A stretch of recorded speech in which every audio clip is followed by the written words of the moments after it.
মন মাঝি খবরদার আমার তোরি যেন বেরে না, আমার নৌকা যেন ডুবে না। মন মাঝি খবরদার, 3.5 হাতে নৌকার খাঁচা। মন মাঝি রে ঘন ঘন জোড়া,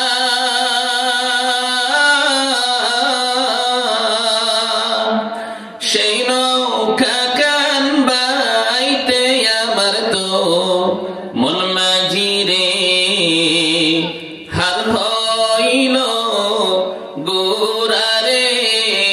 মন মাঝি খবরদার আমার তোরি যেন মেরে না, আমার নৌকা যেন ডুবে না। মন মাঝি খবরদার।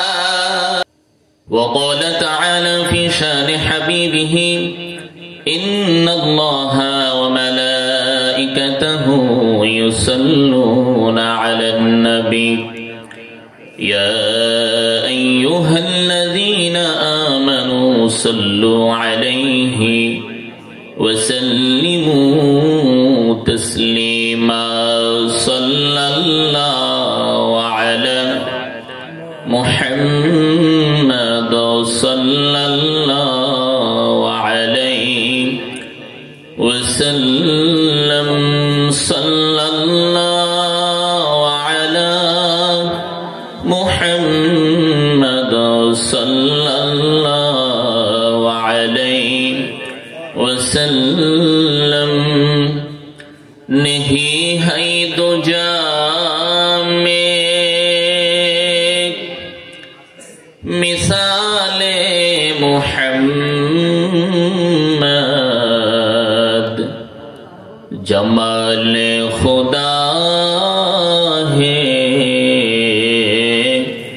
कमाले मुहम्मद सल्लल्लाहु अलैहि मुहम्मद सल्लल्लाहु अलैहि वसल्लम सल्लल्लाहु अला मुहम्मद सल्लल्लाहु अलैहि वसल्लम बलगल उला बिकमालिही कशफत दुजा बिजमालिही हसनत जमीउ खिसालिही सल्लु अलैहि व आलिहि ला इलाहा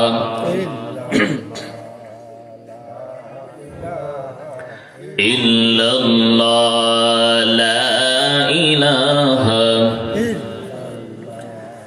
ला इलाहा इल्लल्लाह ला इलाहा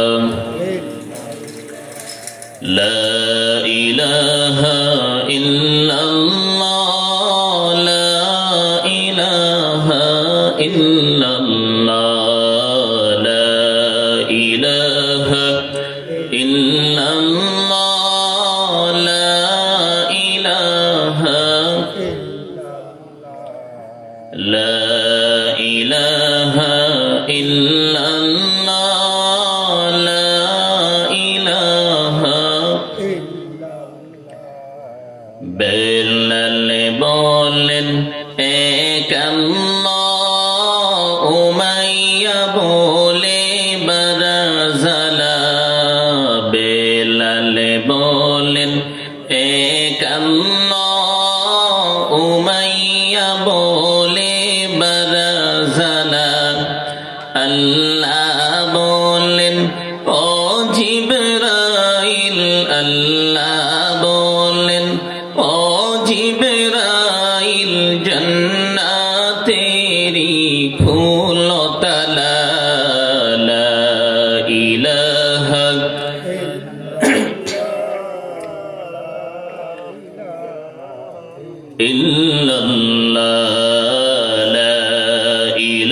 ইলাহা ইল্লাল্লাহ লা ইলাহা আসিয়া বলেন এক আল্লাহ ফেরাউন বলে বারাজালা আসিয়া বলেন এক আল্লাহ ফেরাউন বলে বারাজালা আল্লাহ বলেন ও জিবরাইল আল্লাহ বলেন ও জিবরাইল জান্নাতেরি খুলো তালা লা ইলাহা ইল্লাল্লাহ লা ইলাহা লা ইলাহা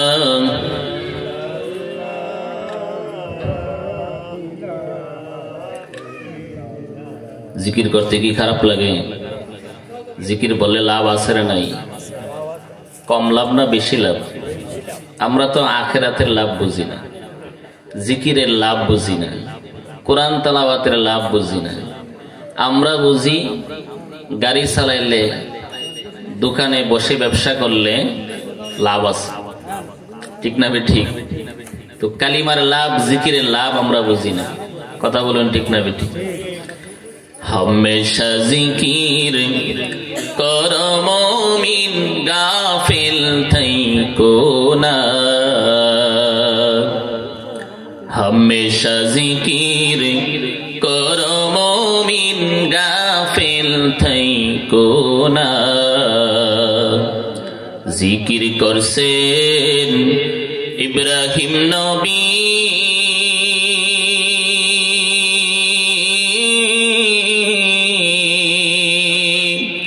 নমরুদেরা গুনে পড়ি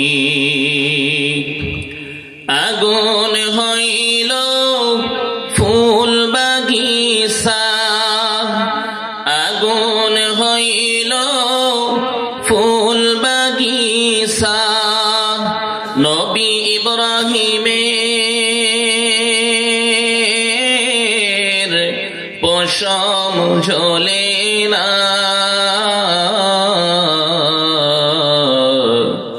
हमेशा जिकिर करो मोमिन गाफिल थईको ना ला इलाहा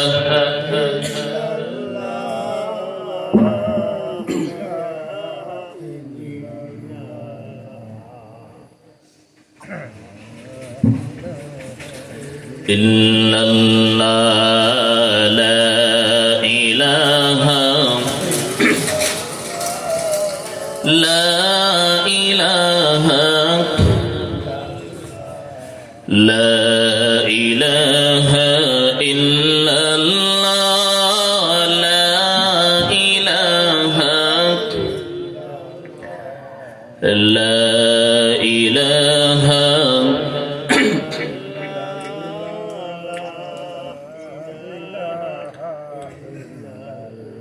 जिकिर करसेन मूसा नबी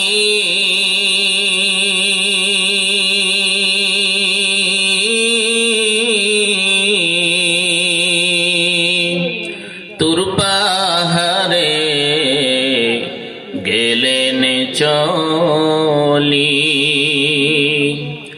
खुदार नूरे पाहाड़ जले खुदार नूरे पाहाड़ जले नबी मूसा जले ना हमेशा जिकिर करो मोमिन गाफिल थईको ना ला इलाहा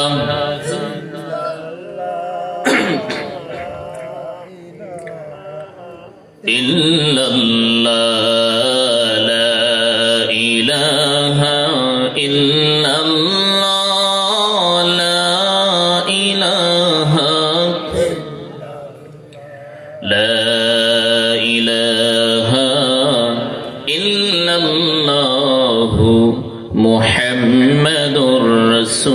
রাসূলুল্লাহ সাল্লাল্লাহু আলাইহি ওয়াসাল্লাম। আলহামদুলিল্লাহ।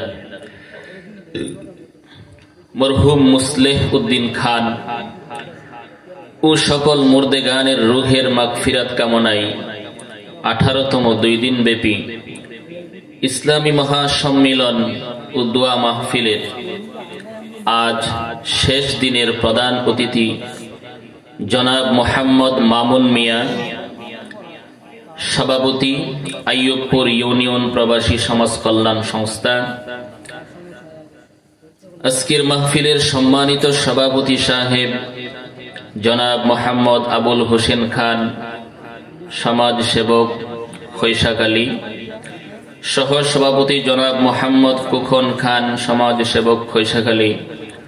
উদ্বোধক জনাব আমজাদ হোসেন খান, সভাপতি নোয়াদিয়া পশ্চিম পাড়া জামে মসজিদ। 2 দিন ব্যাপী মাহফিলের প্রধান বক্তা বন্ধুবর হযরত মাওলানা হাফেজ শফিকুল ইসলাম সিরাজি সাহেব দামাত বরকাতুহুম, খতিব রামচন্দ্রা কেন্দ্রীয় জামে মসজিদ নারায়ণগঞ্জ। আমার আগে হয়তো মাগরিবের পরপর যিনি বয়ান করেছেন প্রধান আকর্ষণ হাফেজ মাওলানা মোহাম্মদ আব্দুল্লাহ আল মামুন, 2500 নারায়ণগঞ্জ। আরো অনেকেই বয়ান করেছেন বিশেষ অতিথি সহ। আমরা ওই মাবুদের দরবারে শুকর আদায় করি যে মাবুদ, যে আল্লাহ তাআলা আমাদিগকে একটি কোরআনের মাহফিলে আসার বসার তৌফিকটুকু দান করছেন। আমরা সেজন্য সেই প্রভুর দরবারে একবার শুকরিয়াতান দিল খুলে মুখ ভরে বুক ভরে উচ্চ আওয়াজে মহাব্বতের সাথে একবার বলি আলহামদুলিল্লাহ। আপনারা খুশি না বেজার? মাহফিল হওয়াতে আপনারা খুশি না বেজার? আপনাদের জবান দেখে মনে হয় আপনারা মনে কষ্ট নিয়ে বসে আছে। বঙ্গভবনে যদি আপনাদেরকে দাওয়াত করা হয়, আপনি যদি গিয়ে দেখেন যার কেউ নাই, 27 জন লোক আছে, আপনি যা আগে গেছেন, এই কারণে আপনি খুশি হইবেন না বেজার হবেন? খুশি হবেন নাকি? ফুটবল খেলার মাঠে যদি আগে যায় সুন্দর মতো একটা জায়গা মতো বসতে পারেন, খুশি না বেজার? খুশি। ফুটবল খেলার মাঠের চাইতে মাঠের দাম কি কম না বেশি? আসলেই বেশি। আপনাদেরকে দেখে মনে হইতেছে আমার আপনারা বেজার। এটা আসলে আখিরাত, তো আখিরাতের জিনিস বাকি। আখিরাতের জিনিস কি? বাঙালি যত নগদ তত বুঝে বালা, বাকিটা বুঝে না। ঠিক না বেঠিক? বাকি না ভাই, আমাদের কোনো গ্যারান্টি নাই। আমরা তো আগামীকাল, আগামী বছর, আগামী মাসের চিন্তা করি, কিন্তু আগামীকাল আমি বাঁচবো কিনা এই গ্যারান্টি আমাদের আছে? মানুষ জিনিস বানায়, জিনিসের গ্যারান্টি দেয়, কিন্তু মানুষ তার নিজের গ্যারান্টি নেই। কথা ঠিক না বেটি? আইসা শুনলাম আপনাদের এই মাহফিলের কাছাকাছি হয়তো একজন লোক মারা গেছে। আল্লাহ তাআলা তাকে জান্নাতুল ফিরদাউস দান করুক, আমরা সবাই বলি আমিন। এমনি করে দুনিয়া থেকে চলে যাইতে হবে। কিছুদিন আগে আমারও মহল্লার একটা ছেলে, বয়স 20-এর কম হবে, বিদেশ থেকে আসছে বাংলাদেশে চিকিৎসা করাইবার জন্য। চিকিৎসা করাইছে, ও সুস্থ মানুষ, সারাদিন দান টানের কাজ টাজ করছে। বিকালবেলা হঠাৎ তার ব্যথা উঠছে, ডাক্তারের কাছে নিচ্ছে। ডাক্তার বলছে টাকা নিতে হবে। টাকা নেওয়ার রাস্তায় মারা গেছে। ওই ছেলেটাও জানতো না আজকে যে কাজ করতেছি এটা আমার জীবনের শেষ দিন, এই পৃথিবীতে আমি আর বেঁচে থাকতে পারবো না। বাবারও একটা মাত্র ছেলে সন্তান, বাবাও জানতো না আমার একটা ছেলে সন্তান মাত্র, এই ছেলে সন্তান আমাদেরকে ছেড়ে দুনিয়া থেকে চলে যাবে, এই কথা কিন্তু জিন্দিগিতেও ভাবে নাই। কথা বলুন ঠিক না বেটি? আজকে আমরা যারা এখানে বসে আছি বা বাইরে আছি, মাইকের আওয়াজ শুনতেছি, আমরাও কিন্তু ভাবতেছি না আগামীকাল কি হবে, কিন্তু আগামীকাল আমি কি করব, বাচ্চা থাকলে কোথায় যাইব, কিভাবে ব্যবসা করব, কার কাছে যাইব, কার কাছ থেকে টাকা আনবো, কাকে দিব, এই চিন্তা আছে না নাই? মরার চিন্তা কয়জনে করে, কিন্তু মরণ যে লাগবো মরণ একদিন লাগবো নি, এই কথা কয়জনে চিন্তা করে? সবচাইতে কাছে কোন জিনিস বলতে পারবেন? মরণ। আল্লাহ নবী জিজ্ঞাসা করেন, ও সাহাবীরা বলো তো দেখি মৃত্যু কত কাছে? সাহাবায়ে কেরাম বলেন, ইয়া রাসূলুল্লাহ, ইয়া হাবিবাল্লাহ, আমরা বলি মৃত্যু এত কাছে যে ফজরের নামাজ জামাতের সাথে পড়েছি, জোহরের নামাজের আগে আমার নিজের জানাজার নামাজ রেডি হয়ে যাইতে পারে কি পারে না? আমাদের নবীজি বললেন, ও সাহাবারা, না না, এর চাইতেও কাছে। আল্লাহর নবী বললেন, নামাজ পড়তে গেছো, নামাজে দাঁড়াইছো, নামাজের শেষে তুমি ডান দিকের সালাম ফিরাইছো, বাম দিকের সালানোর ফিরানোর আগেই আজরাইল যদি তোমার কাছে আসে, মরণের সময় হয়ে গেলে বাম দিকে সালাম ফিরানোর সময়টুকুন তোমাকে দেওয়া হবে না। ঠিক না বেঠিক? আপনাদের এলাকায় যে মারা গেছে, জানাজার নামাজের আজানা কেমত আসেনি? জানাজার নামাজের আজানা কেমত দেয়? একজনে কো দে বলে, আসলেই দে, আসলে আছে। জানাজার নামাজের আজানা কেমত আছে না নাই? আছে, আছে। আমরা জানি না, ভুলে গেছি। মুসলমান কার কাছ থেকে টাকা পায় এটা জিন্দিগিতে বলে না, কিন্তু কোরআন শরীফ শিখছে ভুলে গেছে। গাড়ি আছে না নাই? ভালো জিনিস ভুলে যায়। জানাজার নামাজের আজানা কেমত কোন সময় আছে? মুসলমানের সন্তান হলে পরে আমাদের নবীজির একটি সুন্নত হলো ডান কানে আজান দেওয়া। ডান কানে কি দেওয়া? ছেলে হোক মেয়ে হোক, ডান কানে আজান আছে না নাই? বাম কানে কি? বাম কানে কি হয় জানেন না? একামত। ডান কানে আজান দেওয়ার লাগে আর বাম কানে কি করার লাগে? একামত দেওয়ার লাগে। এটা কি জন্য দে? কোনদিন কি হুজুর জিজ্ঞাসা করছে? খালি হুজুরের ভুল ধরে, কিন্তু হুজুরের থেকে কিছু শিখে না। কথা ঠিক না বেঠিক? হুজুর মানে কি উস্তাদ, তার কাছ থেকে শিখবা, শিক্ষার জিনিস আছে। ঠিক না বেঠিক? তাকে শুধু ভুল ধরে পিছনে ফালায় রাখবেন না। উস্তাদ, সে কোরআন এবং হাদিসের জ্ঞান জানে, তার কাছ থেকে শিখা। মুসলমানের সন্তান যখন দুনিয়াতে আসে, তার ডান কানে আজান হয় আর বাম কানে কি হয়? আকামত হয়। আপনাদের এই মসজিদে নামাজ পড়ছি, নামাজের আজান হয়েছে কি হয়েছে না? আজান হয়েছে 7টা বাজে নাকি? আজান হয়েছে কয়টা বাজে? আমার কথা আপনারা বুঝেননি? আজান হয়েছে কয়টা বাজে? আচ্ছা, নামাজ পড়ছে, নামাজ শুরু হয়েছে কয়টা বাজে?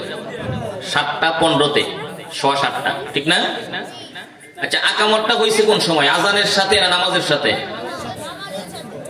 তাহলে আজান দিছে 7টা, নামাজ শুরু হয়েছে 7:15-তে, আকামত দিছে কোন সময়? 7:15-তে। অর্থাৎ আকামত দিলে আর কোন সময় বাকি থাকে না। কথা ঠিক না বেঠিক?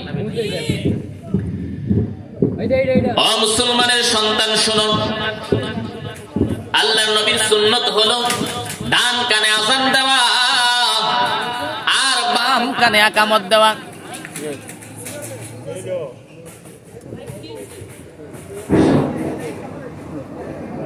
আমাদের নবীজির সুন্নত হলো ডান কানে আজান দিবা আর বাম কানে আকামত দিবা। একটু খেয়াল করে শুনুন, বুঝার চেষ্টা করুন। যে জায়গাতে আমরা 5 ওয়াক্ত নামাজ পড়ি, প্রত্যেক নামাজের আগে আজান আছে না নাই? আজান আছে। আজান দিয়ে এই কথা বুঝাইয়া দেওয়া হয় যে আল্লাহর হুকুম সবচাইতে বড় নামাজ। নামাজের সময় হয়ে গেছে, সবাই দুনিয়ার সমস্ত কাজ কাম ফেলে দিয়ে নামাজের জন্য আসো। এমনকি মুয়াজ্জিন বলে, হাইয়া আলাস সালাহ, সালাতের দিকে আসো, নামাজের দিকে আসো। আপনি যদি বলেন, মুয়াজ্জিন তুমি যে ডাকতেছো মসজিদে যাইতাম, আল্লাহ নাকি সবচেয়ে বড়, তুমি বলতেছো হাইয়া আলাস সালাহ, নামাজের জন্য যাইতাম। আমি তো এখন ব্যবসা করতেছি, ঘরের কাজ করতেছি, গুরুত্বপূর্ণ কাজ করতেছি। আমি যে আমার কাজ ফেলে দিয়ে তোমার ডাকে সারা দিয়ে আল্লাহর ঘরে যাইব, আল্লাহকে সেজদা দিব, নামাজ পড়বো, সালাত আদায় করবো, এতে আমার লাভ কি? লাভ ছাড়া কিন্তু মানুষ আগায় না। কথা ঠিক না বেঠিক? লাভ ছাড়া কদম দেয়। আপনি যদি শুনেন এই ব্যবসাতে গেলে শুধুমাত্র লস ছাড়া কোনো লাভ নাই, আচ্ছা বলুন তো কোন মানুষ এই ব্যবসা করবো? করব? মানুষ শুধু লাভ বিচারে, আল্লাহর হুকুমে লাভ আছে না নাই? আপনি যদি বলেন মুয়াজ্জিন সাহেব, আপনি বলতেছেন আমার কাজ কাম ব্যবসা বাণিজ্য দুনিয়ার লাভ সবকিছু ছেড়ে দিয়ে নামাজে যাইতাম, নামাজে গেলে আমার লাভটা কি হবে? তখন মুয়াজ্জিন বলে হাইয়া আলাল ফালাহ, নামাজে আসলেই তোমার মঙ্গল হবে, কল্যাণ হবে। সুবহানাল্লাহ। কিভাবে মঙ্গল হবে, কল্যাণ হবে?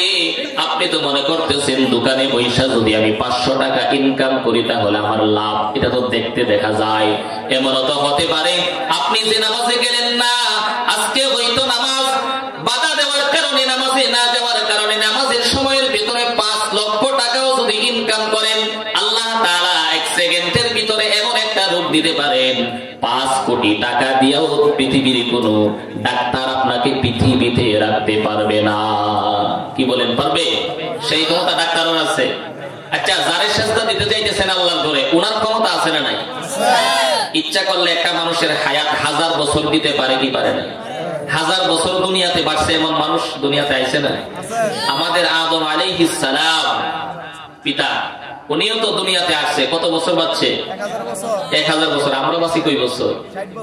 60 বছর। গড়ে 60-70 বছর আর কি, ঠিকই আছে। স্বাভাবিক তো, গড়ে গড়ে গড়ে 60-70 এরকমই তো। আমাদের নবীজির বয়স এই দুনিয়াতে বেঁচে ছিলেন কত বছর? 66 বছর। দেখছেন কি কো? 63 বছর। কই বছর? 63 বছর। যাই হোক, কোন কথার থেকে গেলাম? যে মুসলমানের সন্তান যখন দুনিয়াতে আসে তার ডান কানে কি হয়? আযান দিতে হয়। এটা নবীজির সুন্নাত।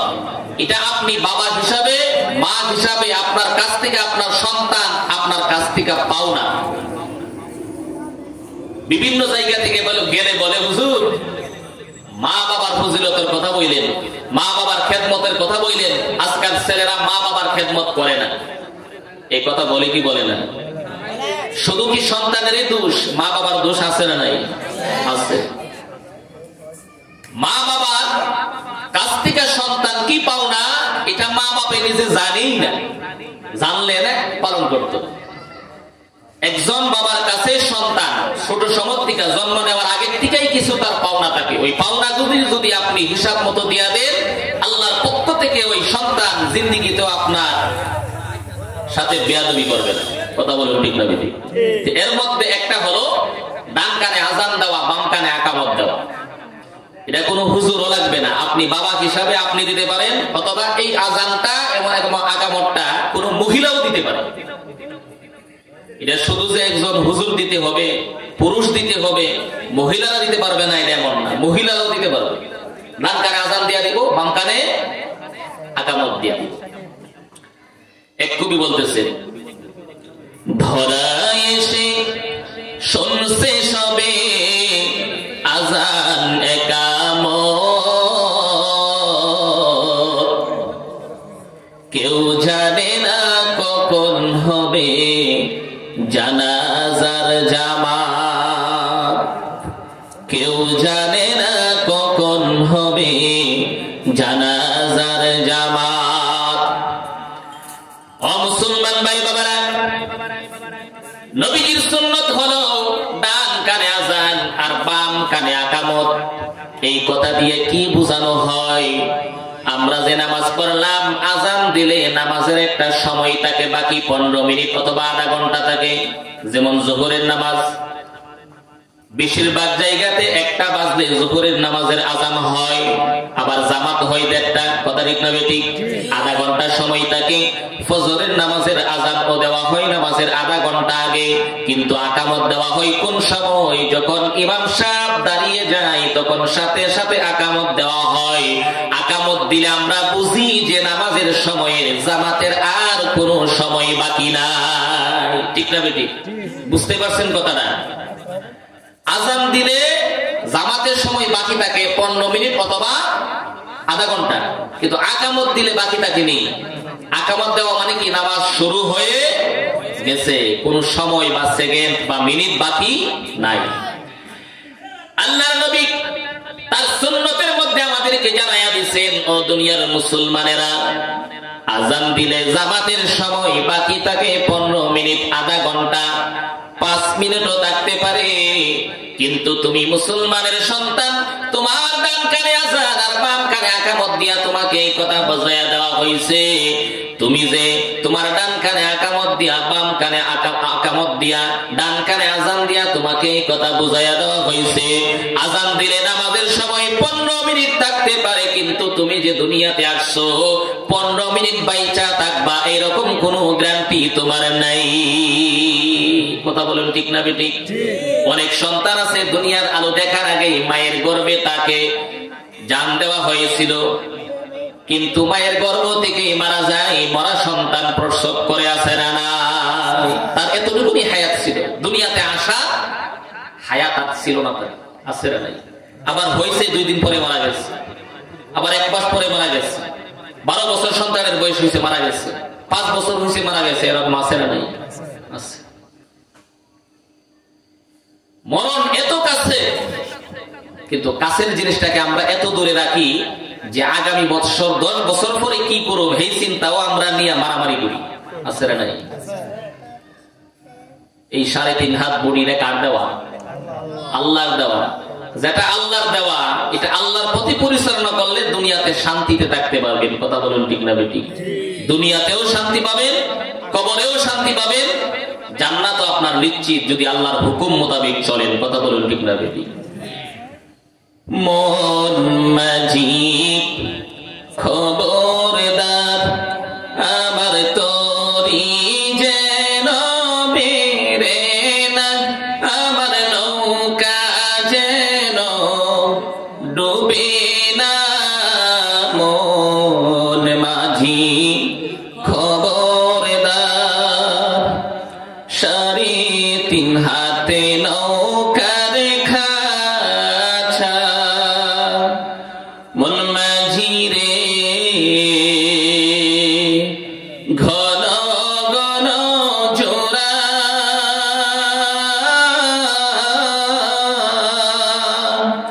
সেই নৌকা কান বাইতে আমার তো মন মাঝি রে হার হইল গোরা রে।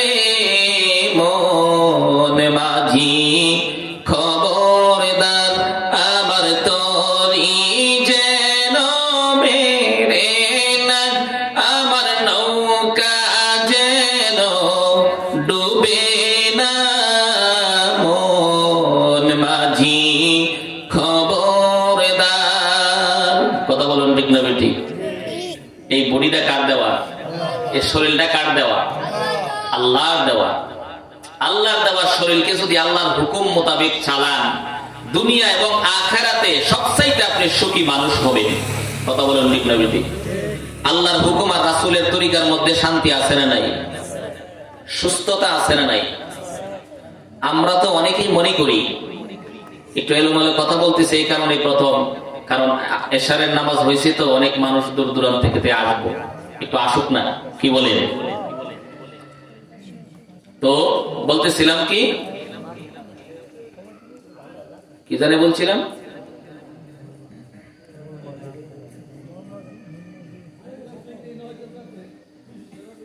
ভুলে গেছি কথা কয়ে। যাই হোক, না না না, আল্লাহর হুকুম এবং রাসূলের তরিকার মধ্যে মানলে শান্তি আছে না নাই?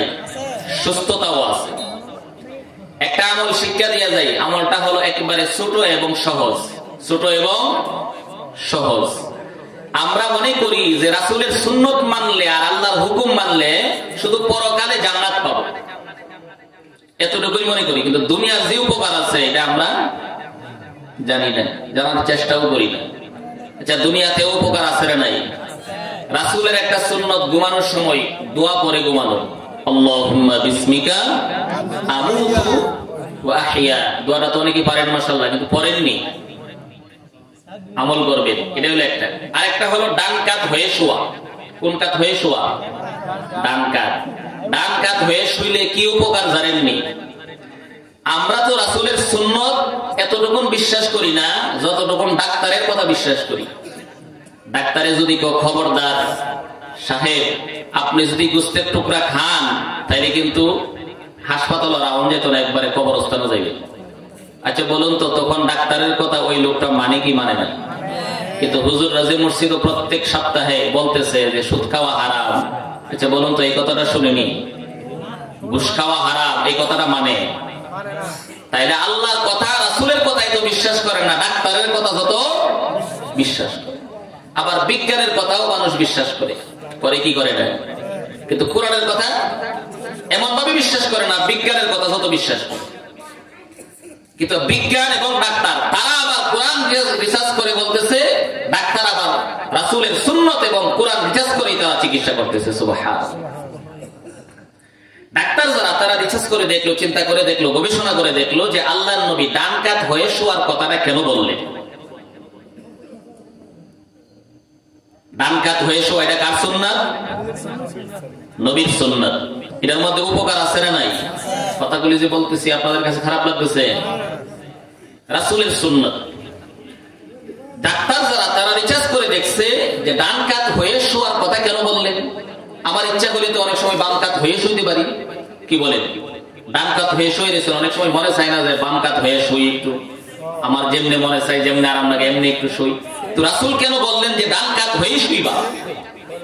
এটার মধ্যে একটা উপকার আছে না নাই?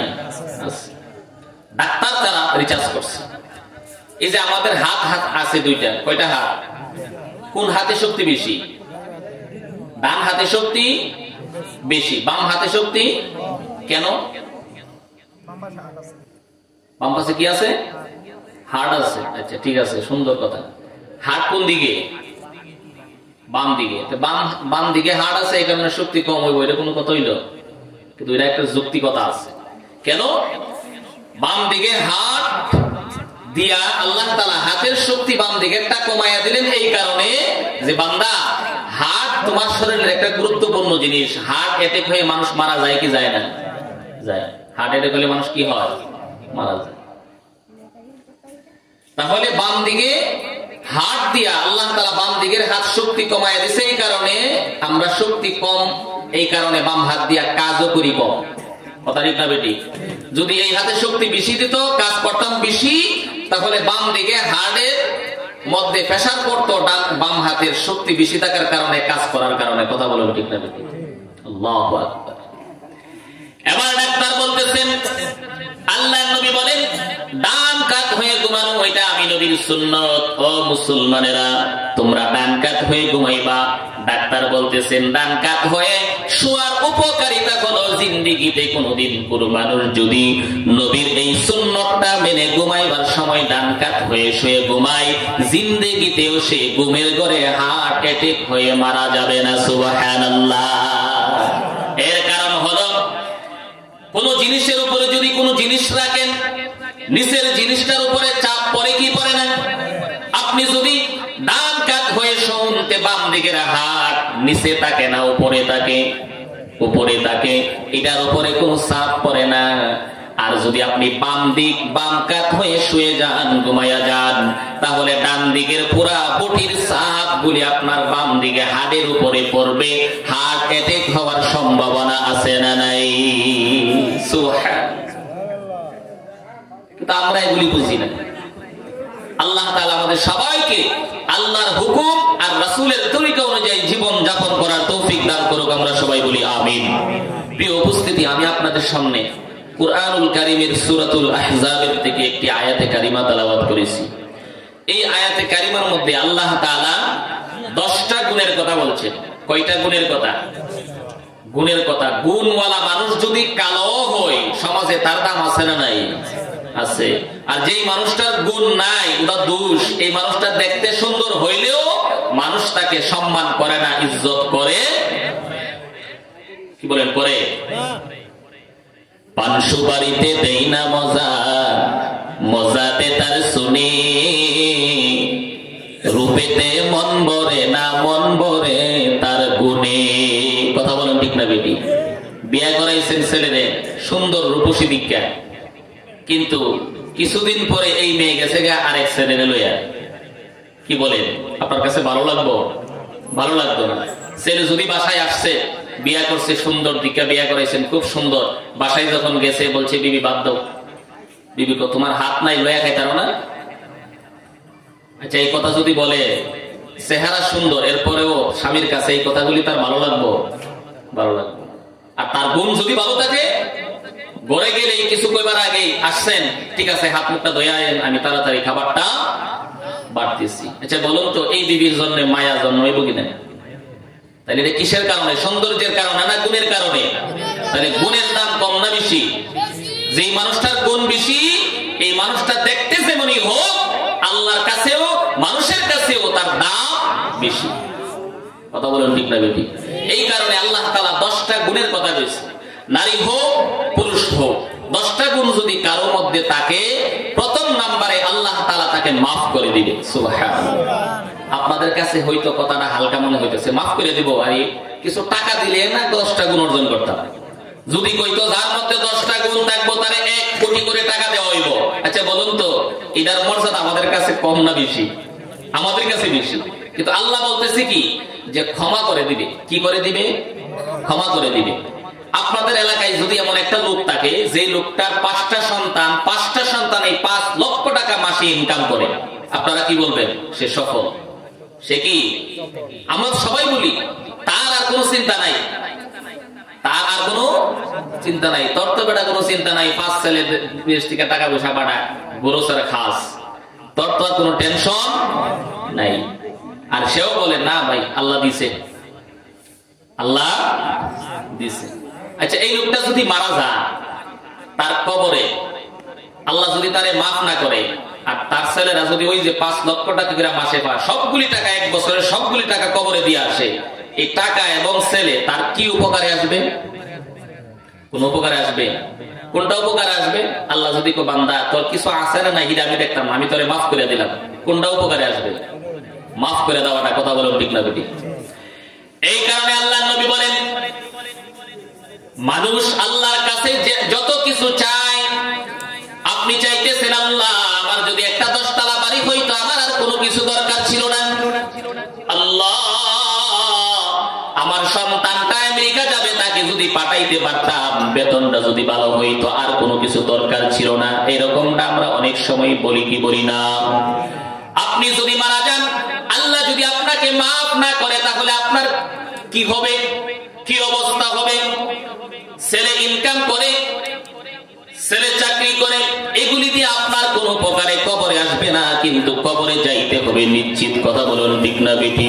কি উপকারে আসবে? আল্লাহর নবী বলেন, মানুষ আল্লাহর কাছে যা কিছু চায়, এই চাওয়ার মধ্যে সব চাইতে বড় চাওয়া হলো, আমার কথা নয়, আমাদের নবীজি বলেছেন, আল্লাহর কাছে সব চাইতে বড় চাওয়া হলো আল্লাহর কাছে ক্ষমা চাওয়া।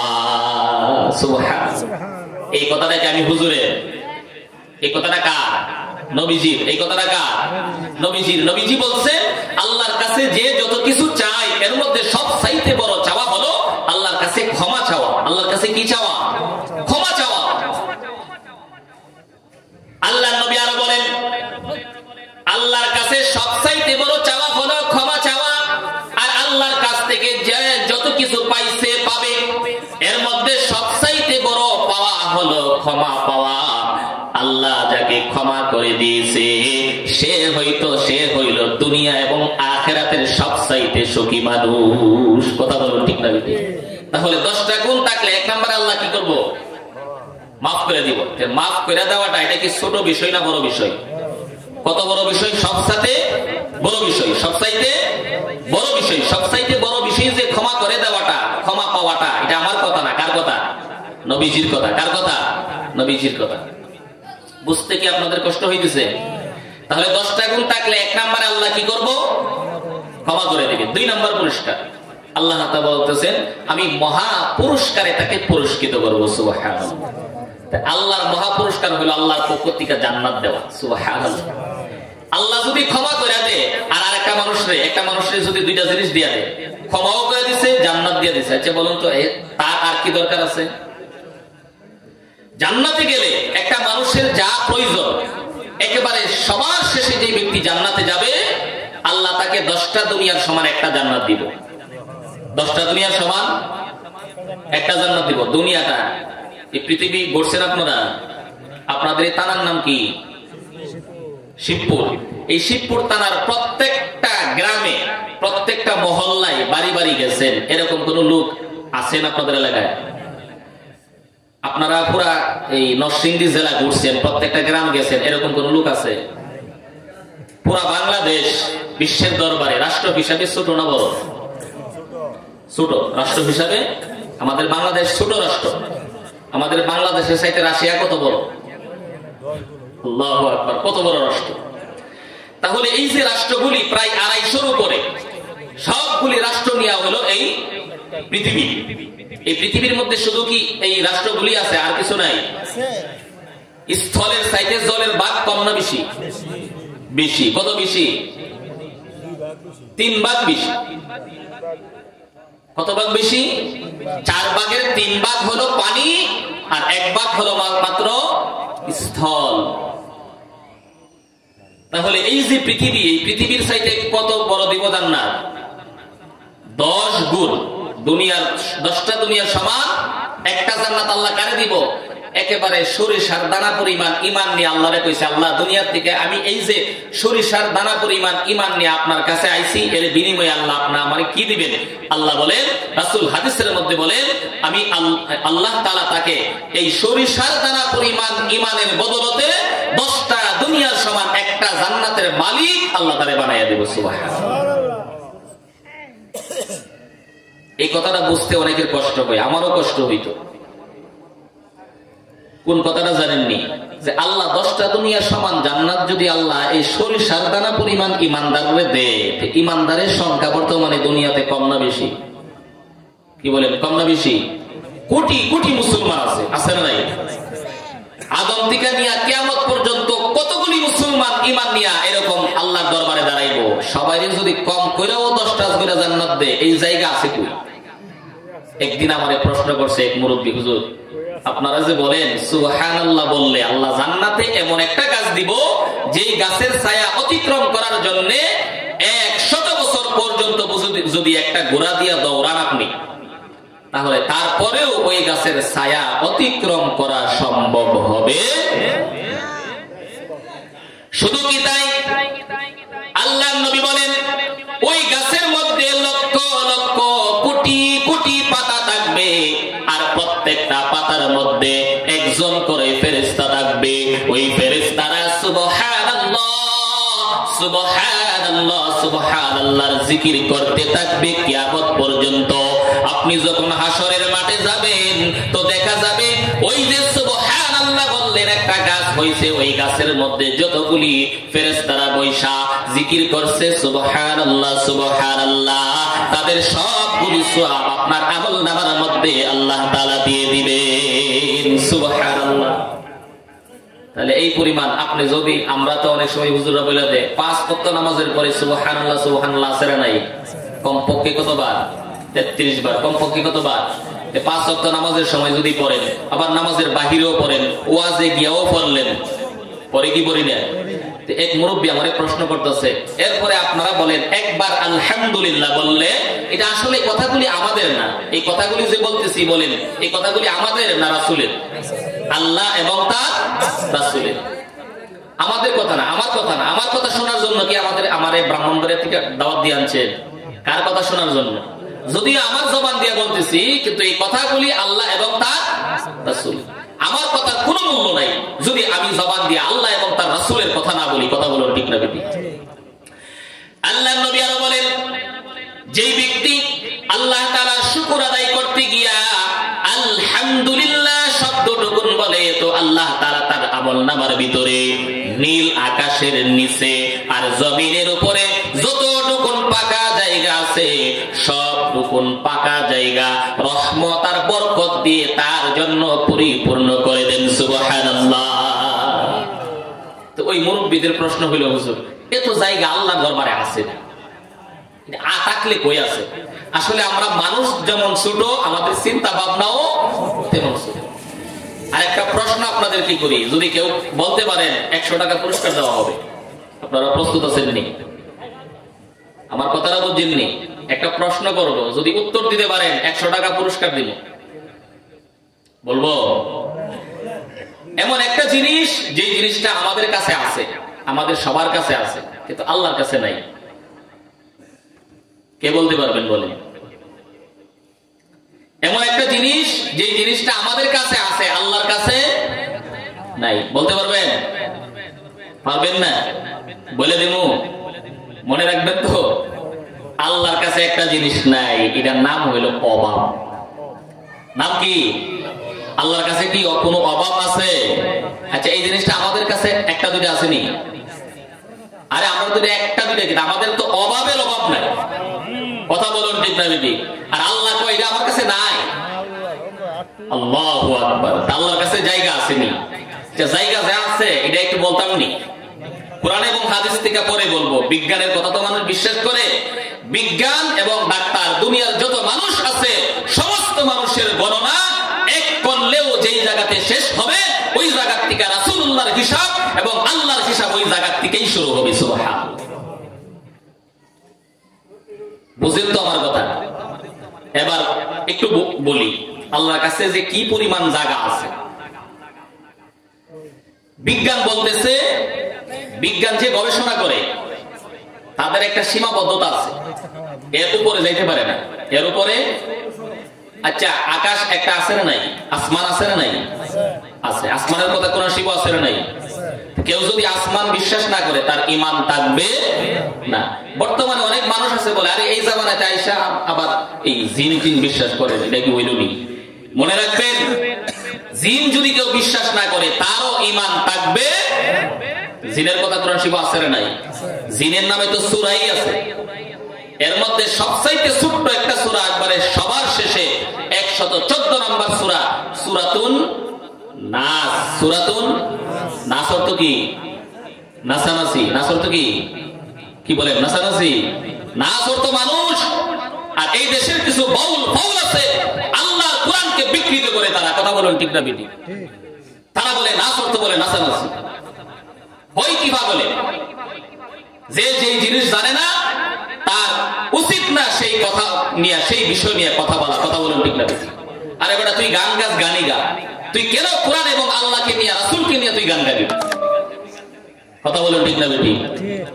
সূরা নাসের মধ্যে জিনের কথা আছে না নাই? বিসমিল্লাহির রাহমানির রহিম।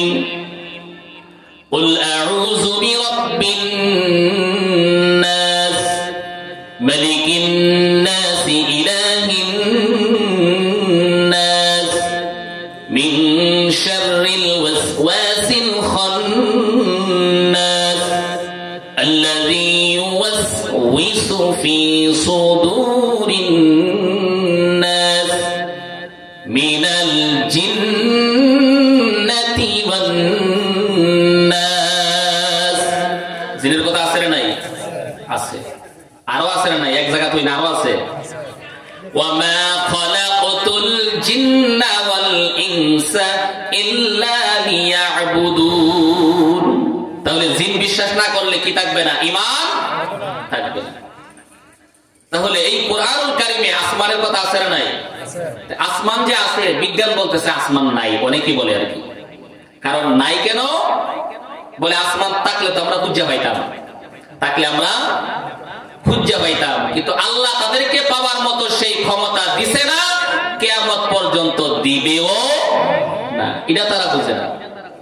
আচ্ছা বলুন, এবার আসেন বিজ্ঞান কি বলতেছে। তারা যতটুকুন গেছে এতটুকুন আমরা দেখি। মানুষ, আমাদের চিন্তা চেতনা তো কম। আমরা জানলেই কদ্দুর জানি, বুঝলেই কদ্দুর বুঝি। আল্লাহ যদ্দুর দিছে উদ্দুর। কথা বলুন ঠিক না বেটি? এর চাইতে তো বেশি বোঝার ক্ষমতা আমাদের নাই। ঠিক না বেটি?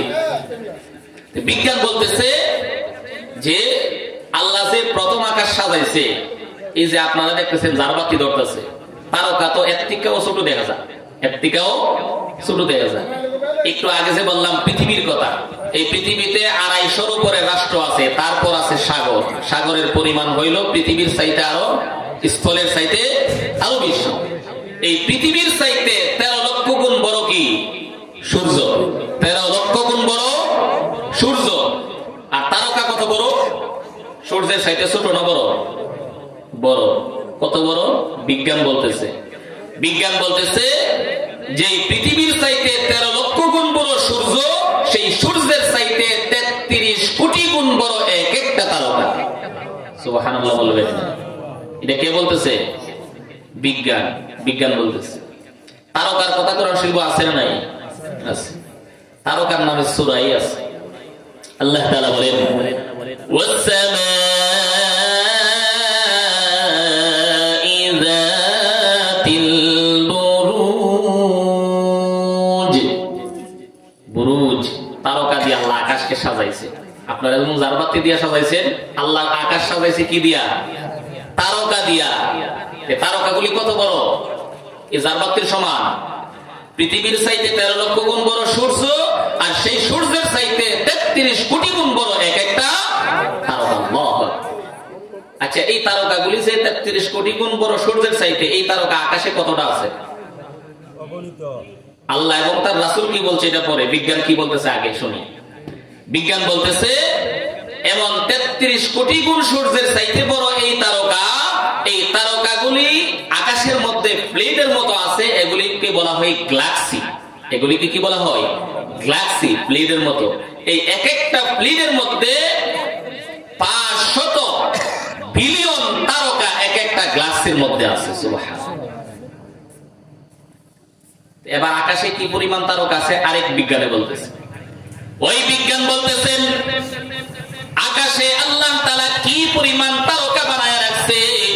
মরুভূমির মধ্যে যে বালুকণা আছে, সবগুলি বালুকণা গণে শেষ করতে পারলেও আল্লাহর আকাশের তারকাগুলি গণে কোনদিন শেষ করা সম্ভব হবে না। সুবহানাল্লাহ।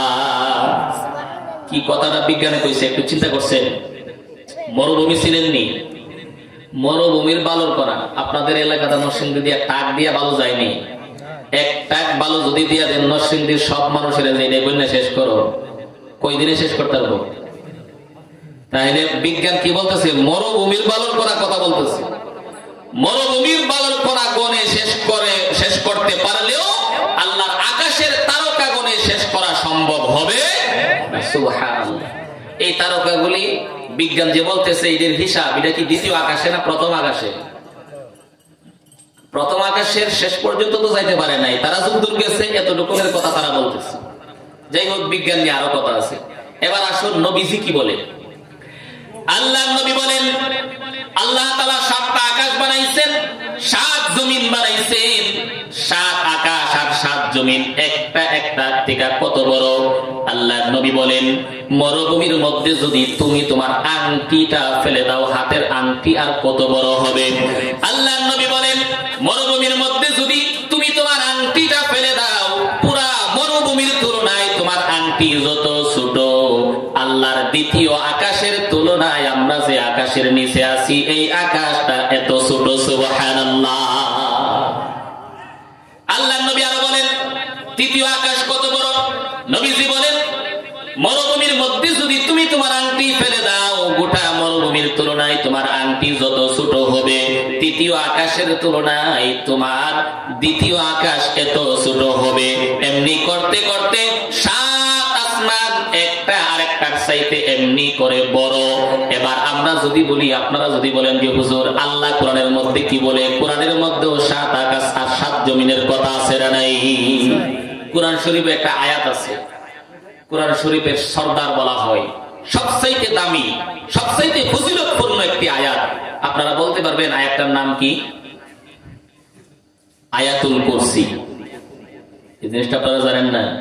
কোরআন শরীফের যতগুলি আয়াত আছে, কোরআন শরীফের শুরু বিসমিল্লাহ দিয়া, নাস দিয়া শেষ, এই এখান থেকে যত আয়াত আছে সবগুলি আয়াতের মধ্যে শ্রেষ্ঠতম আয়াত হলো আয়াতুল কুরসি। এই আয়াতুল কুরসি নাম হওয়ার কারণ কি? কুরসি এটা একটা শব্দ, আরবি শব্দ। এই কুরসি অর্থ তো আমি যে চেয়ারে বসে রয়েছি, চেয়ারের নাম হলো আরবিতে বলা হয় কি? কুরসি। তাহলে এই আয়াতুল কুরসির মধ্যে কুরসি শব্দটা আছে বিদায় এই আয়াতের নাম হয়েছে কি? আয়াতুল কুরসি। এই আয়াতুল কুরসির মধ্যে আল্লাহ তাআলা বলতেছেন আল্লাহর কুরসি আছে একটা, আরশের উপরে একটা কি আছে? আল্লাহ একটা কুরসি আছে, ওই কুরসিটার কথা আল্লাহ তাআলা বলতেছেন। আল্লাহ তাআলা বলেন, আল্লাহু লা ইলাহা ইল্লা হুয়াল হাইয়ুল কাইয়্যুম লা তাখুযুহু সিনাতুন ওয়া লা নাওম লাহু মা ফিস সামাওয়াতি ওয়া মা ফিল আরদ। আল্লাহ তাআলা বলতেছেন, ওয়াসিআ কুরসিয়ুহুস সামা, সাত আকাশ, ওয়াল আরদ। আল্লাহ তাআলা বলতেছেন, সাত আকাশ আর সাত জমিন আমি আল্লাহর যে একটা কুরসি আছে, এই কুরসির নিচে খোসার মতো পড়ে আছে। সুবহানাল্লাহ। তাহলে সিয়ারটা কত বড়? সাত আকাশ আর সাত জমিন আল্লাহর সিয়ারের নিচে পড়ে আছে। একটা ডিমের খোসা বলেন অথবা কমলার খোসা বলেন, এর চাইতেও ছোট আল্লাহর কুরসির নিচে এরকম সাত আসমান সাত জমিন পড়ে রয়েছে। সুবহানাল্লাহ। তাহলে সিয়ারটা কত বড়? আচ্ছা, সিয়ারটা যে আছে কোথায় বলছিলাম? আল্লাহর আরশে। কোথায় আছে? আচ্ছা, সিয়ারটা আপনারা স্টেজের উপরে রাখছেন। সিয়ারটার তুলনায় স্টেজটা বড় না সিয়ারটা বড়? চেয়ারটা ছোট, স্টেজটা বড়। তাহলে আল্লাহর আরশ, চেয়ারটা যদি এত বড় হয়, যেই জায়গাতে রাখছে ওই জায়গাটা কত বড় হবে? আল্লাহু আকবার। আল্লাহর নবী বলেন, ওই চেয়ারটা হলো একটা মাটির মধ্যে যেমন একটা আংটি রাখলে যত ছোট দেখা যাবে, আল্লাহর আরশের তুলনায় আল্লাহর কুরসিটা এত ছোট দেখা যায়। সুবহানাল্লাহ। আচ্ছা, এবার বলে তো, যে কথাটা বোঝাইতে চাইছিলাম, আমার মুরব্বীরা প্রশ্ন করছিল, হুজুর আল্লাহর কাছে এই পরিমাণ জায়গা আসেনি। আমি যখন এইগুলি পড়লাম তখন চিন্তা করে দেখলাম, আল্লাহর সাত আসমানের উপরে যে জান্নাত আছে, ওইখানে জান্নাত দেওয়ার লাগতো না। আল্লাহ যদি প্রত্যেকটা তারকা একটা করে জান্নাত হয়ে আমার বান্দার জন্য, আল্লাহ কইলে হইতে দেরি উনি। আল্লাহ কি কিছু বানাইতে গেলে মিস্ত্রি লাগে? কোন উপটৌবন লাগে? কি বলে কোন জিনিসপত্র লাগে? কিচ্ছু লাগে না। আল্লাহ যদি বলে হ, যা ইচ্ছা করে তাই হয়ে যায়। আমি চিন্তা করলাম, আল্লাহ আকাশের উপরে নিয়ে জান্নাত দেওয়ার দরকার নাই। আল্লাহ নিচে যে আল্লাহ যে পরিমাণ জায়গা দিছে, বিজ্ঞান বলতেছে এক একটা তারকা নাকি 33 কোটি গুণ বড় সূর্যের চাইতে, আর আল্লাহ তো মাত্র কইছে 10টা দুনিয়া সমান একটা জান্নাত দিব। এই পরিমাণ জায়গা তো আল্লাহর প্রথম আকাশেই অভাব নাই। কি বলেন? তা আল্লাহর কাছে কি নাই? অভাব নাই। এই কারণে অনেক মানুষ চিন্তা করে, অতবার যে সুবহানাল্লাহ কইতাম, আলহামদুলিল্লাহ কইতাম, হুজুররা এই পরিমাণ জায়গা কই? আমিও কইতাছে, আমার ভাইও কইতাছে, মুসল্লিরা শত শত মুসল্লিরা কইতাছে, সারা পৃথিবীর সমস্ত মানুষ কইতাছে, এটা দিব কইতিক আল্লাহ। এটা কি দুনিয়ার ধনী পাইছে যে ঋণ ফিন দিতে দিতে সব ফকির হয়ে যাবো এরকম নাকি? আল্লাহু লা ইলাহা ইল্লা হুয়াল হাইয়ুল কাইয়্যুম। ফুল পাওয়ার, আল্লাহ পাওয়ার কোন সময় বাড়েও না কমেও না, আগেও ছিল এখন আছে, কেমন পর্যন্ত থাকবো থাকবো, এরপরে এরপরে এরপরে থাকবো। আল্লাহর কোন শুরুও নাই শেষও নাই। এটা আবার অনেকে বোঝে না, হুজুর আল্লাহর শুরুও নাই শেষ নাই, আল্লাহর আগে কাটা আছে। আল্লাহর আগে যদি কেউ তাই কাতে উনি তো আল্লাহ, আল্লাহর আবার আগের আবার কাটা আছে। একের আগে যেমন কিছু নাই, আল্লাহর আগেও কিছু নাই। যাই হোক, যে কথা বলতেছিলাম যে আল্লাহ তাআলা 10টা গুণের কথা বলছে।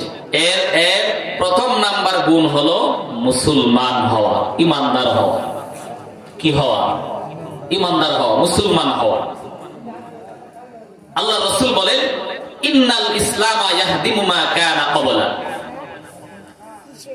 যে ব্যক্তি কালিমা পড়ে মুসলমান হওয়ার জন্য, ওই ব্যক্তি যখন কালিমা পড়ে লা ইলাহা ইল্লাল্লাহু মুহাম্মাদুর রাসূলুল্লাহ, আল্লাহ তার জিন্দেগীর সমস্ত গুনাহ মাফ করে দেয়। সুবহানাল্লাহ।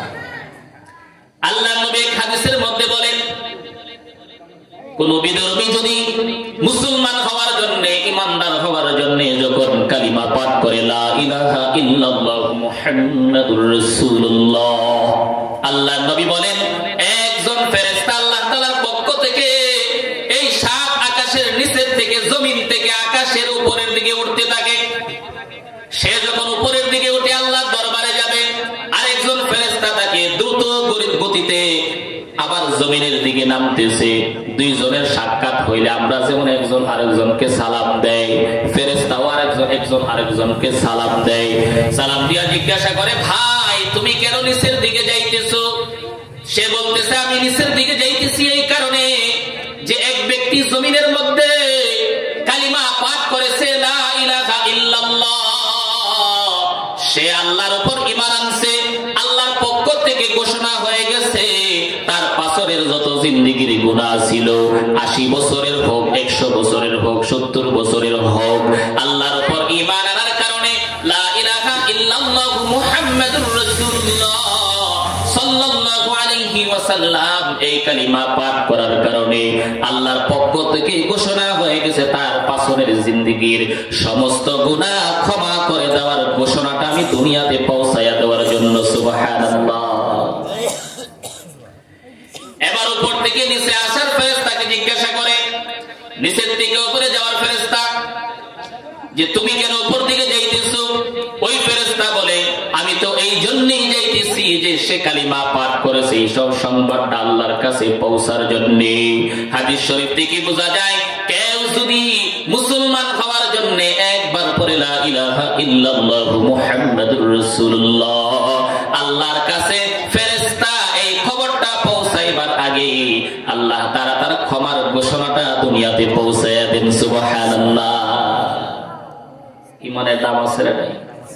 ইমানের অনেক মূল্য। এই পৃথিবীতে সবচাইতে দামি মানুষ কে? ইমানদাররা। সবচাইতে দামি মানুষ কে? বিয়া বাড়িতে গেলে সবচাইতে দামি কে থাকে? বর, জামাই। এই পৃথিবীর জামাই বর হইলাম আমরা মুসলমানেরা, ইমানদারেরা। এই দুনিয়াতে এখনো পর্যন্ত কিয়ামত হইতেছে না। কিয়ামত একদিন হবে কি হবে না? হবে। এখন হইতেছে না কেন? আমরা মুসলমানরা, ইমানদারেরা পৃথিবীতে আসি বিদায় আল্লাহ কিয়ামত দিতেছে না। এটা আমার কথা না, রাসূলের কথা। আল্লাহর নবী বলেন, এই পৃথিবীতে যদি গোটা পৃথিবীতে কোটি কোটি কাফের মুশরিক থাকে আর একজন মাত্র আল্লাহর বান্দা থাকে, তার জবানে যদি তাকে লা ইলাহা ইল্লাল্লাহ, লা ইলাহা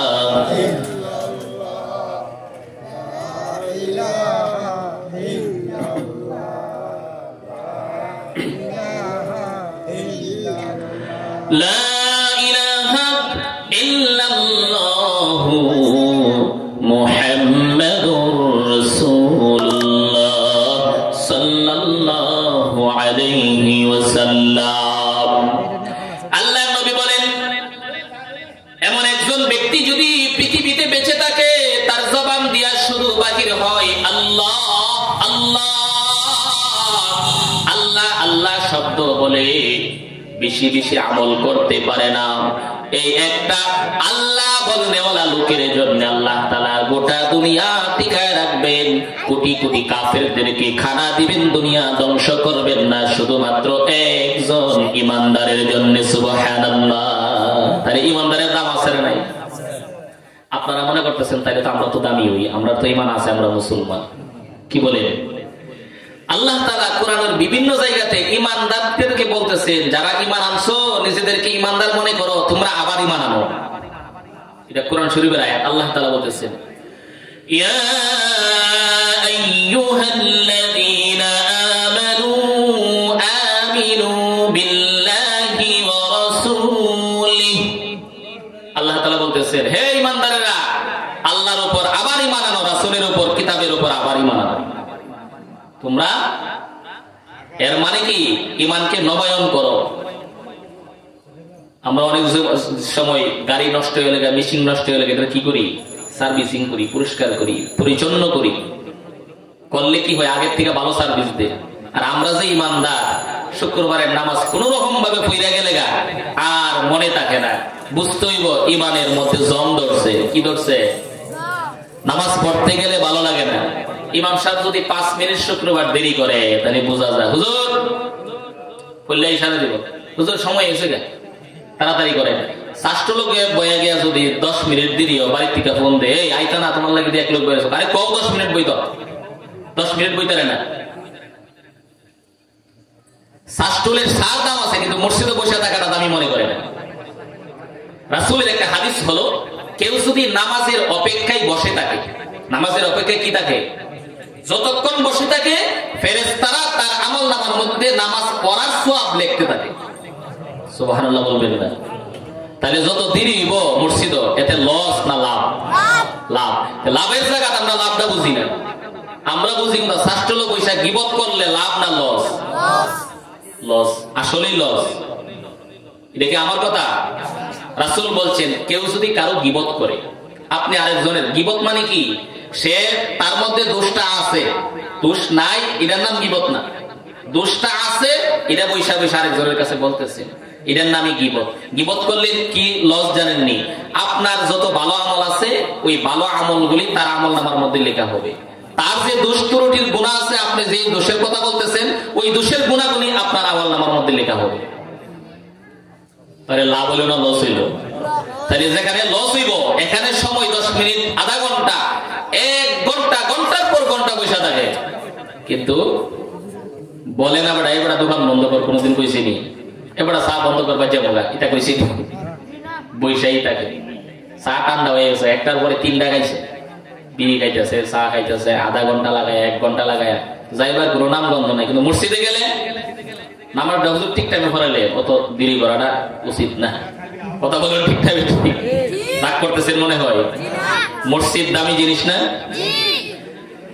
আল্লাহর নবী বলেন, কেউ যদি মসজিদের সাথে সম্পর্ক লাগায় একদিন তো কিয়ামত হবে, সবকিছু ধ্বংস হয়ে যাবে। 500 তলা বিল্ডিং থাকুক, 100 তলা থাকুক, যত তালাই থাকুক, যত মজবুতি থাকুক, সবগুলি ধ্বংস হয়ে যাবে। আল্লাহর নবী বলেন, মসজিদ কিয়ামতের দিন ভাঙ্গা হইলেও ধ্বংস হবে না। সুবহানাল্লাহ। আল্লাহ তাআলা বলবেন, এ মসজিদ যাও, তোমরা জান্নাতে চলে যাও। সকল মসজিদগুলি তখন বলবে, আল্লাহ তাআলা প্রথম বলবেন কাবাঘরকে, ওরে কাবাঘর, ওরে কাবাঘর তুমি জান্নাতের ভিতরে চলে যাও। তখন কাবাঘর আল্লাহ তাআলাকে দেখে দেখে বলবে, আল্লাহ আমরা যে আল্লাহ তোমার জান্নাতের ভিতরে চলে যাব, আমাদেরও তো আরো কিছু ঘর আছে, যেই ঘরগুলি আমি কাবাঘরকে লক্ষ্য করে পৃথিবীর চতুর্দিকে ঘর হয়েছে, সেইগুলিকে বলা হয় মসজিদ। ওই মসজিদগুলিকে আমি কাবাঘরের সাথে জড়িত করে দাও, তাদেরকে নিয়ে আমি কাবাঘর তোমার জান্নাতের ভিতরে যাইতে চাই। সুবহানাল্লাহ। আল্লাহ তাআলা তখন বলবেন, যাও তোমার এই আবদারটুকু মঞ্জুর করা হলো, যাও পৃথিবীতে যত মসজিদ আছে সব মসজিদগুলিকে নিয়ে আমার জান্নাতের ভিতরে তুমি কাবাঘর চলে যাও। যখন এই কথা বলা হবে, মসজিদ তখন আল্লাহর দরবারে কথা বলবে। মসজিদ আল্লাহর দরবারে কথা বলতে পারবে কি পারবে না? যদি বলেন কথা বলতে পারবে না, তাহলে আল্লাহ যদি বলাইতে চায় পাথর কথা বলতে পারে। আবার আল্লাহ যদি চায়, আমাদের মতো অনেক মানুষ আছে যাদের জিহ্বা আছে, নাক আছে, চোখ আছে, আমার চাইতে আরো সুন্দর চেহারার অধিকারী, কিন্তু কথা বলতে পারে না। এই রকম লোক আছে না নাই? এগুলোর দিকে লক্ষ্য করে বুঝবেন। মানুষ কথা বলতে পারে কেন?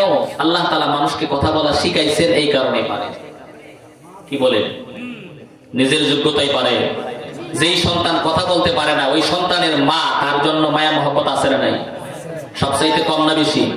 বেশি। কিন্তু ওই মারে যদি বলেন, তোমার তো সন্তান, কথা বলার শক্তি একটু দিয়ে দাও না, মার সেই ক্ষমতা আসেনি। আচ্ছা, যদি থাকতো মা দিত নি, কষ্ট কইরা হইলেও মা দিত, কিন্তু সেই ক্ষমতা কার? আল্লাহ। ওই আল্লাহ তাআলার দরবারে মসজিদগুলি কথা বলতে পারবে। মসজিদ তখন বলবে, আল্লাহ পৃথিবীতে যে আমরা আসিলাম, আমরা তো নিজে নিজে তৈরি হয় নাই। কি বলেন, এই মসজিদটা কি নিজে নিজে হয়েছে? এই মসজিদ নিজে নিজে তৈরি হয় নাই। তখন মসজিদগুলি বলবে, আল্লাহ আমরা তো দুনিয়াতে ছিলাম তোমার ঘর হিসাবে, কিন্তু আমরা তো নিজে নিজেই হয় নাই। তোমার কতগুলা গোলাম ছিল, বান্দা ছিল, তোমার ঘরের যখন কালেকশন করা হইতো, পকেট থেকে সবচাইতে বড় দানটা তোমার ঘরে দিত। তোমার ঘরকে মহাব্বত করত, সম্মান করত, ইজ্জত করত। তোমার ঘরে আসতো, তোমাকে সাজদা দিত, তোমার কালাম পড়তো, নামাজ পড়তো, জিকির আজকার করতো, তোমার ঘর পরিষ্কার করতো। তোমার ঘর এই কারণে সে অনেক মহাব্বত করত। ওই মহাব্বতের লোকদেরকে আমি মসজিদের ভিতরে দিয়ে দাও, তাদেরকে না নিয়ে আমরা মসজিদ তোমার জান্নাতের ভিতরে যাব না। সুবহানাল্লাহ। মসজিদ আল্লাহর দরবারে সুপারিশ করবে কাদের জন্য? যাদের মন আল্লাহর ঘরের সাথে লাগানো আছে। আর মসজিদে গেলে খালি কোন সময় বাইরে যাইব, মসজিদের এটা মহব্বত হইল নাকি? আল্লাহর নবী বলেন, আল্লাহ তাআলা তখন বলবেন, ও মসজিদ যাও, তোমাদেরকে অনুমতি দিলাম, তোমরা যাকে চিনো তাদেরকে নিয়ে ডেকে ডেকে তোমার মসজিদের ভিতরে ঢুকাও। আর ঢুকায়া তোমরা মসজিদ আর তোমাদের আপনজন যারা আছে, পরিবার যারা আছে, আহাল যারা আছে, তাদেরকে নিয়ে তোমরা সকল মসজিদ আমার জান্নাতের ভিতরে চলে যাও। সুবহানাল্লাহ। এই কারণে মসজিদের সাথে সুসম্পর্ক লাগাইবার দরকার আছে না নাই? কিভাবে লাগাইবেন? যখন যেই অবস্থায় থাকেন না কেন, আল্লাহর নামের যখন ডাক এসে যাবে, আল্লাহু আকবার, আল্লাহু আকবার, এর মানে আল্লাহ তাআলা সব চাইতে বড়। এই কথার ঘোষণা যদি আপনার দিলের মধ্যে বসাইতে পারেন, মহাব্বত যদি বসাইতে পারেন, আমার ব্যবসা বড় না, দুনিয়ার কাজ কর্ম বড় না, আমি দোকান বন্ধ করে দিব, আল্লাহ আমাকে ডাকতেছে, যদিও মসজিদ থেকে মুয়াজ্জিন বলতেছে আল্লাহু আকবার, এটা কিন্তু মুয়াজ্জিনের ঘোষণা না। ঠিক যেমনি ভাবে চেয়ারম্যান যদি কোনো ঘোষণা দেওয়ায় কোনো মাইকিং দিয়া চেয়ারম্যান সাহেব বলছে এই কথাটা ঘোষণা দেওয়ার জন্য, এই কথাটা যেই বলো, হিন্দু ছেলে দিয়েও যদি মাইকিং করায় চেয়ারম্যানের একটা ঘোষণা, বলুন তো এই ঘোষণার দাম আছে না নাই?